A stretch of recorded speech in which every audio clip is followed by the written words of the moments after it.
Commercial aviation hasn't fundamentally changed in decades, but it seems like frustrations have grown. Huge crowds, long flights, and of course, weather issues. But now it's time to look forward to the future of the industry, because the future of aviation is coming fast, literally. The dream of supersonic travel was once thought to be over with the end of the Concorde, but the dream is alive and well again as the technology moves forward. There's interest there in the market. I think the question is really whether or not they can get it down to an affordable price point. One university is part of the many that are working toward the next generation of aircraft. Faster, smarter, and more efficient than what we fly in today. In this facility, we reimagine the future of aviation.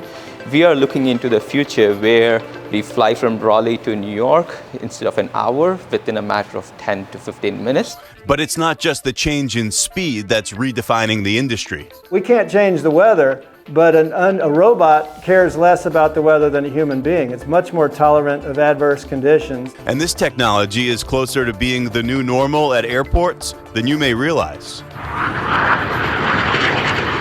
And she's airborne. It's a big day for Boom, but it's a big day for aviation, and I think it's a big day for America. All of this new technology isn't decades away. It's being built now, and I'm about to learn all about what the next era of flight may look like.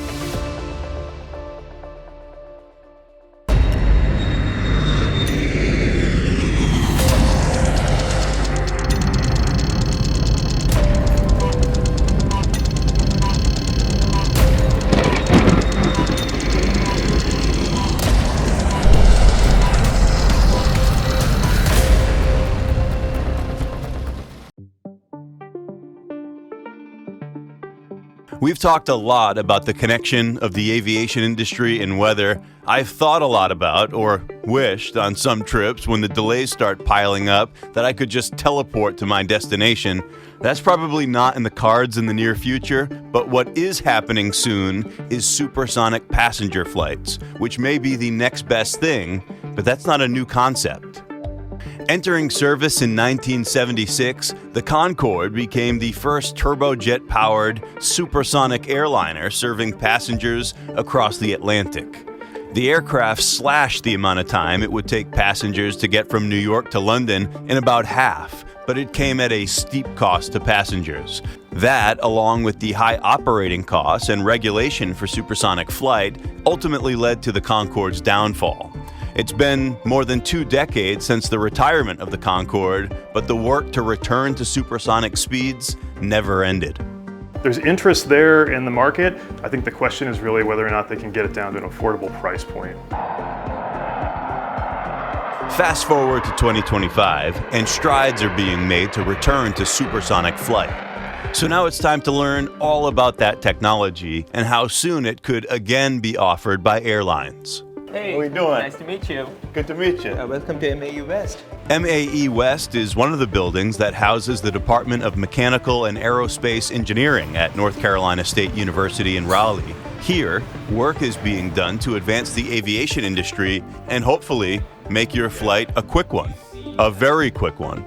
And NC State represents the future of it all, faster, more efficient, and very technologically advanced.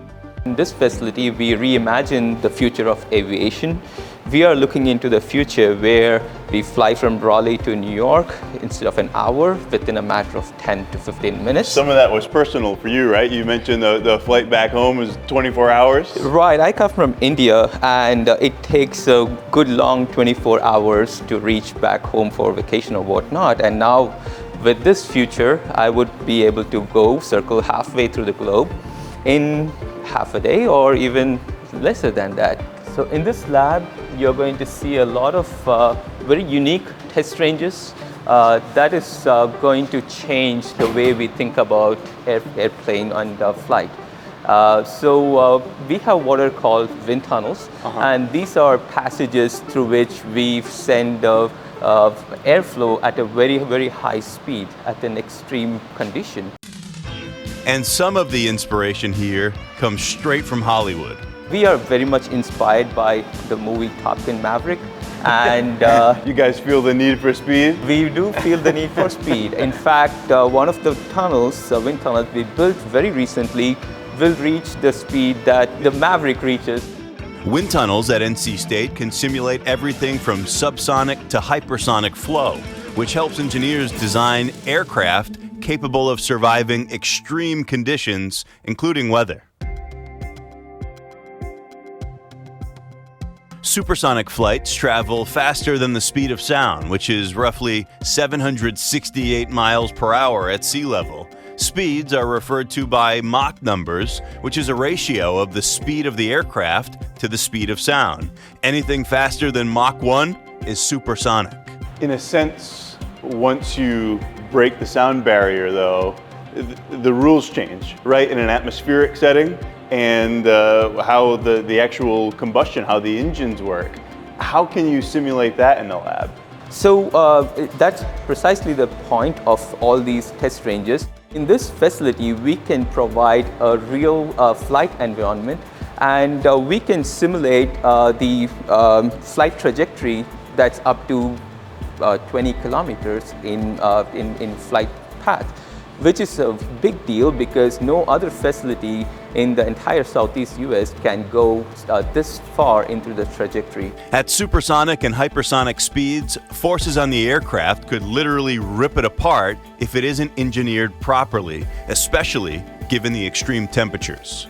A typical flight at hypersonic speeds, you will be exposing the vehicle to a temperature that exceeds 1,500 centigrade. So we have big heaters in It's effectively like a spacecraft re-entering the atmosphere. Very much so, but not as high of a temperature. Now it's time to see the wind tunnel in action. So what are we about to do here? So what you're going to witness is a wind tunnel run. This is for a Mach 6 flow.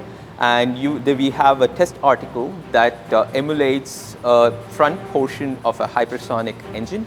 So when we will turn on the high-speed air, and we will bring the test article and expose it to the high-speed air, and we will retract it, and we will finish off the run. So this is like tiny Maverick in there. Exactly right. So I guess we're going to need some of these? Yes, absolutely, you'll need that. Let's do it. The team fires up the wind tunnel,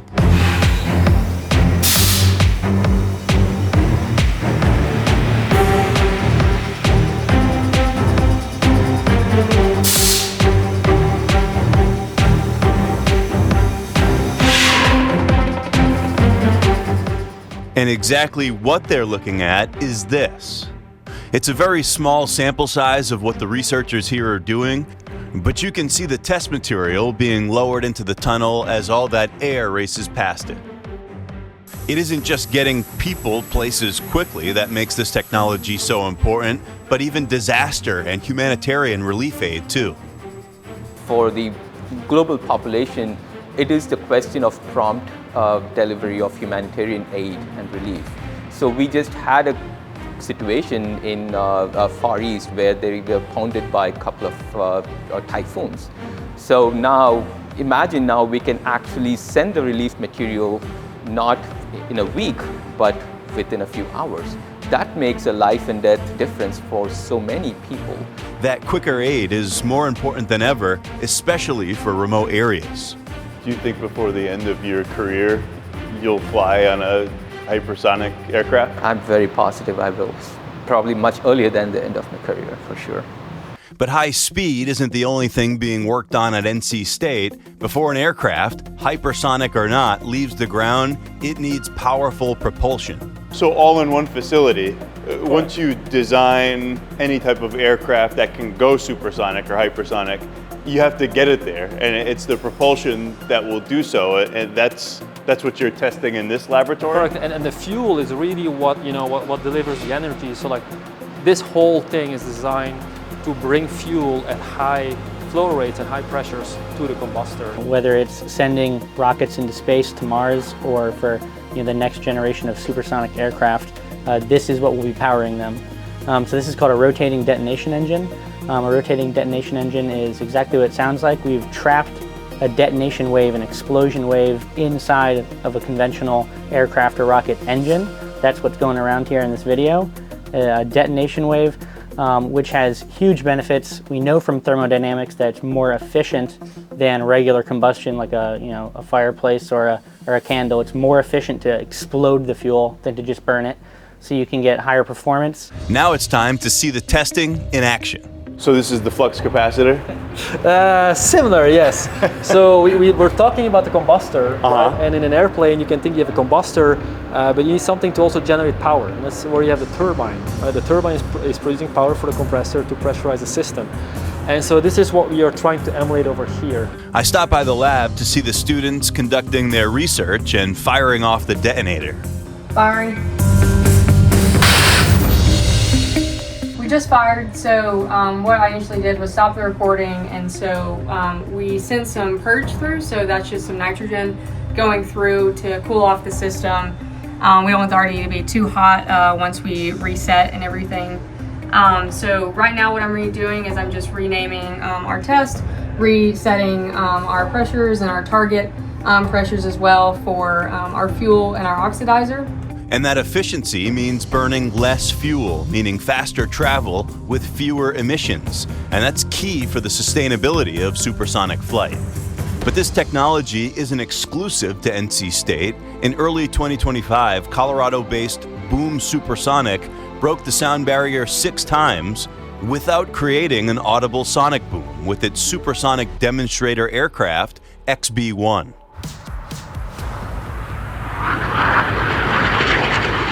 And she's airborne. It's a big day for Boom, but it's a big day for aviation, and I think it's a big day for America. It's been 22 years since we've had a civil supersonic flight.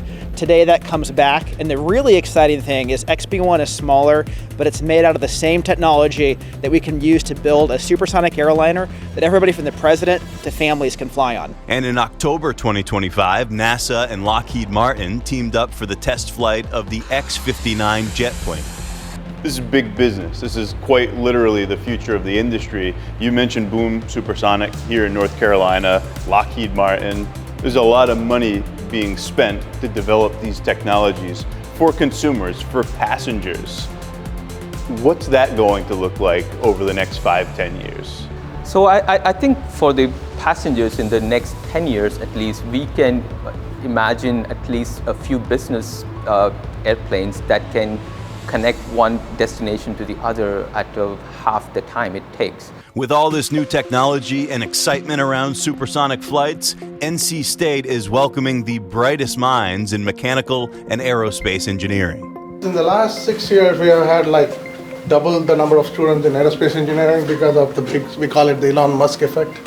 It's a lot of students interested in aerospace engineering and they want to do it here. And we have the only aerospace engineering program in the state of North Carolina. Businesses near and far have taken notice of NC State's innovation. When we come back, we'll learn more about that unmanned cargo plane and when humans could become the cargo.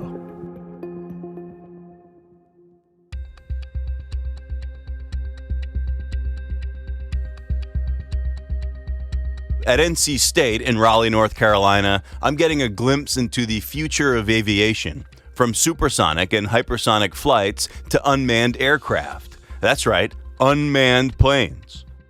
NC State has teamed up with VX Aerospace, led by founder and CEO Bob Skillen.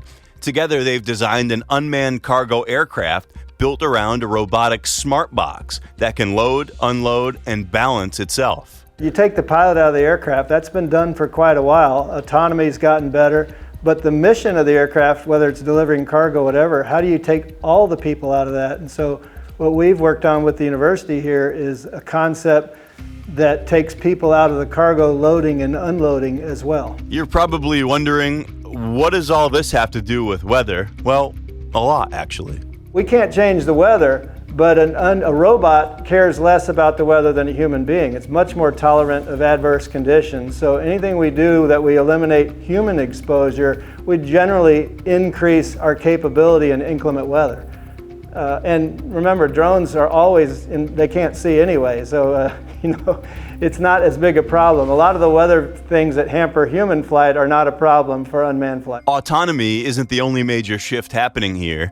NC State's research touches every major frontier in aviation, from the future of space access to reusable hypersonic vehicles. And that is where all these test ranges are going to play a role. And this is at the forefront of making our airplanes reusable.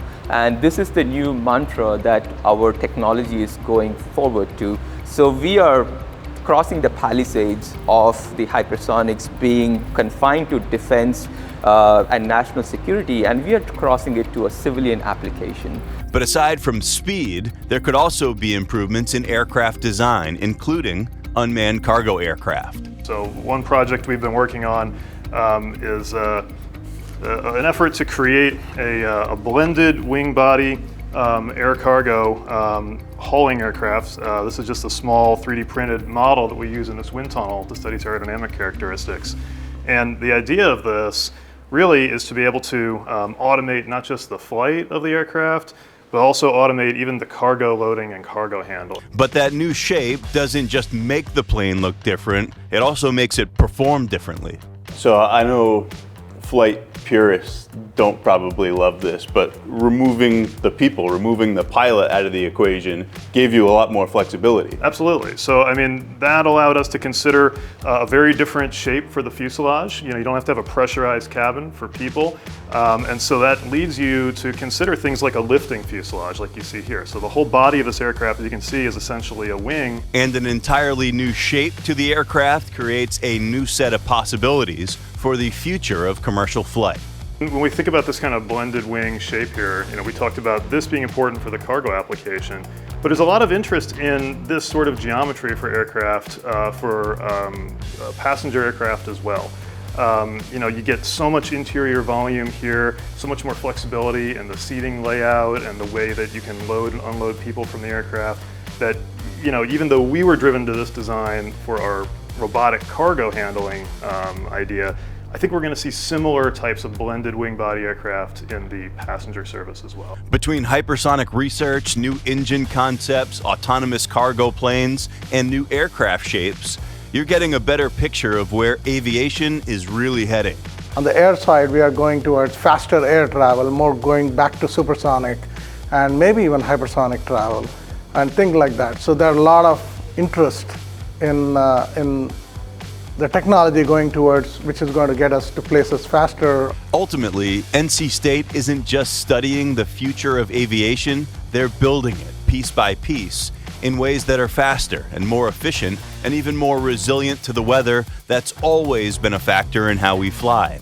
Weather doesn't just shape aviation's past, it shapes its future too. And coming up, I begin my final descent on this aviation journey, reflecting on the lessons we've learned along the trip and what it means for the next flight.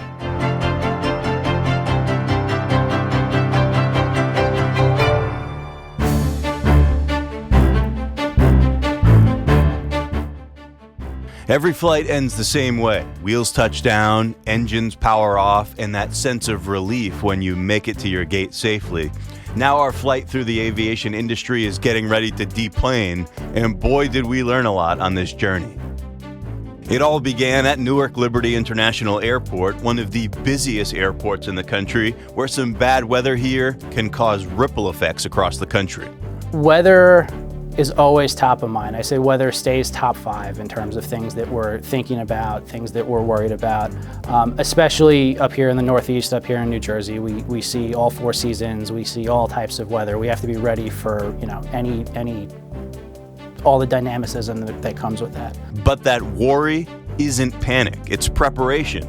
Airport operations teams are watching the radar, deciding when it's safe to fuel, when to plow, and when to hold things at a stop for safety. Airline operations are stacked with meteorologists and dispatchers who map out the best routes to help you avoid turbulence or any other nasty weather. Sometimes there's not a best ride. Sometimes it's just bumpy. And so on those nights, our job is to just find the best area to fly. But now we at least know more about the bump factor, turbulence. It's not some unknown that just happens, it's physics. Airplanes are built to flex, bend, and ride it out. And that's all thanks to the engineering and the pilots who in many cases have thousands of hours of experience. those guys up front have so many more options. They can fly through turbulence that would knock you off your feet. The airplane will take it. Thunderstorms, a lightning bolt could go through an airplane. It just passes through. And it takes hard rain and they can take hail too. So it's a decision-making process. The more experience you got, the better. One of the things we tell people is you'd much rather be down here wishing you were up there than up there wishing you were down here. As a pilot, you gain that experience over time. And that's a mindset that runs through everything in the aviation industry, from the pilots we met like Christopher Verga and Joe Miller to the flight attendants like Katie Mateer. They're all trained to make your flight a more enjoyable one, whether that's what they do in the course of their duties or how they communicate those actions to you. I want to make sure the flight is properly prepared and just let them board, and then I'll do my talk. And then everybody seems to be calm. All my years of flying, I haven't had anybody get upset back there at all. But for me, the highlight of this aviation journey over the last few weeks was getting up in the sky and piloting an aircraft, both in the simulator at Farmingdale State College and in the cockpit with Joe in Greensboro. I sat in the left seat, followed the checklists and procedures, learning the ropes of what it means to be a pilot. It gave me a whole new respect for the men and women tasked with getting us all to our destinations safely each and every flight. Okay, let's roll it back to level flight.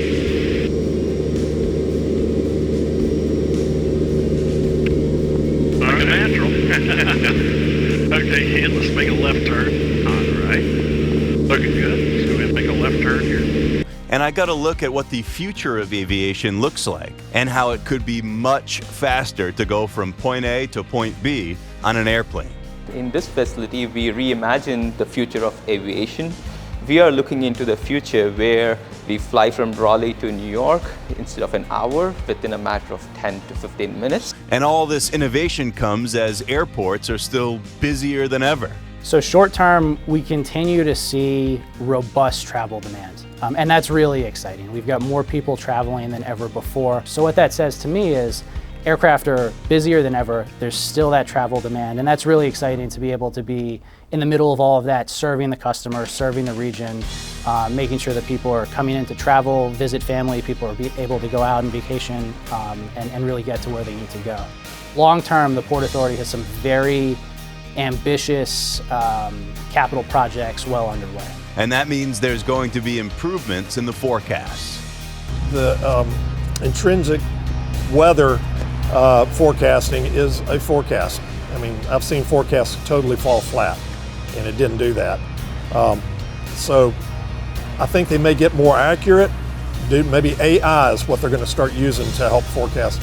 I just hope it doesn't put you guys out of business, but I don't think it will. I think it'll be a good tool.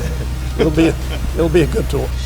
The industry is making major strides into the future from all angles. From the first 12-second flight by the Wright brothers in Kitty Hawk, North Carolina at the turn of the 20th century to the endless possibilities of where we're heading now. So as you head out to your destination, just know that the bumps are real, the delays are real, but so is the preparation, the engineering, the training, and the obsession with safety across the industry. Wherever your travels take you, just know that somewhere on the other side of the clouds, many folks are working hard to get you to your destination safely.